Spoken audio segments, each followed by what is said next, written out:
And I do believe that we have rotten politics, and I'm not using that as an exaggeration. Hey everyone and welcome. In this video we're going to have a look at an interview that Matt Hancock did with Julia Hartley-Brewer on Talk Radio this morning that should be extremely worrying for everyone in regards to the dreaded lurger. He was asked about the new lockdown restrictions, i.e. no more than 6 in a group when it was 30. He was asked why you can still go to pubs and work and children can still go to school if we can only have 6 people that we know. His response was, it's the pub and the workplaces and schools' responsibility to make sure your group doesn't interact with other groups. So in other words, they've washed their hands of it and put it in the responsibility of everybody else. One thing I did notice as well, he does seem to be 100% invested in Project Fear. Either he is part of propagating Project Fear or he believes Project Fear. I actually think the latter, but let me know what you think at the end of the video, everyone. Another thing he kept doing as well, which was really irritating,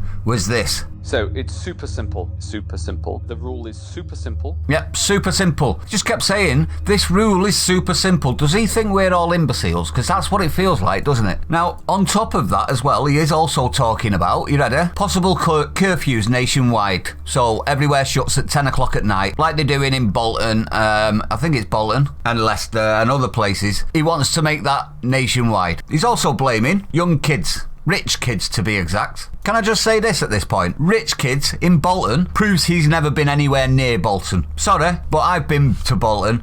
There is no rich kids in Bolton. So, effectively, what we've got is you can't meet in a group of more than 6, unless, obviously, you're BLM, Extinction Rebellion, or you're celebrating Eid, or Pakistani or Afghan independence. Shh, don't mention them.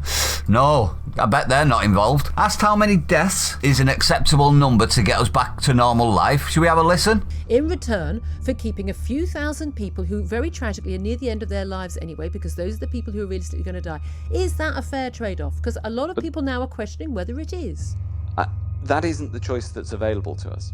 The choice that's available is, do we see hundreds of thousands of deaths? We're not going to see or do we hundreds of take thousands of action? deaths. Yes, you heard that right. Hundreds of thousands of deaths. Where exactly does this man think we were born? Does he really believe that we're going to get hundreds of thousands of deaths when the main spike, when we weren't ready, hit 41? And they're questionable, are they not? Now, this is extremely worrying because he is actually going one further and saying, are you ready for this one? He hopes we can turn this around, i.e. with this lockdown, in time for Christmas. Otherwise, he's going to try and cancel Christmas. Same again. You're all right if you're from a certain part, but Christians, oh no, you can't celebrate yours. How dare you even think about it? Think of your granny. You see where this is going? It's more and more and more double standards, is it not? Julia also asked him about Sweden and said to him, Sweden are exactly the same as us. If you look at their graphs compared to ours, even though they didn't lock down and we did, and if you take into consideration everyone's graph on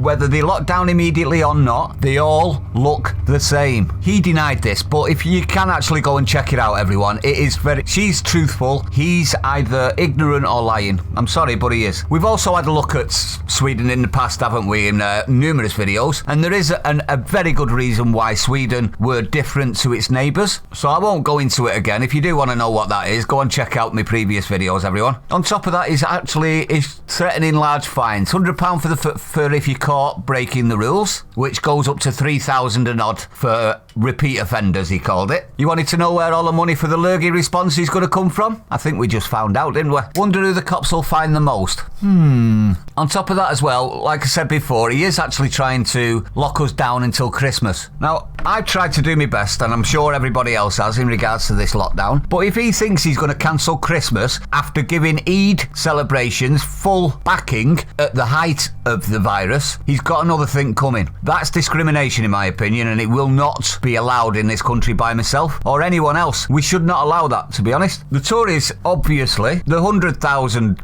people are going to die shows that they're fully invested in false facts, aren't they? They're fully committed to fear and authoritarian measures to combat them, just like in Australia. Do we not think that this is where this is going? There is no proof whatsoever that the deaths are going up in any way, shape or form that I can find, which means all it is people are infected without without getting ill and without dying from it and without being hospitalised from it. As far as I know, 700 people are in hospital at the minute with only 60 on respirators out of an entire population of 68 million as a low estimation. You see where I'm going with that? This is more and more and more of our freedoms being stripped away from us for a illness that the facts state is different from what everybody is telling us. Am I wrong on that? Let me know what you think, everyone. I'd like to know your opinion. Share it out, everyone. It really helps me evade the YouTube algorithm. Stay safe, and I'll see you on the next one.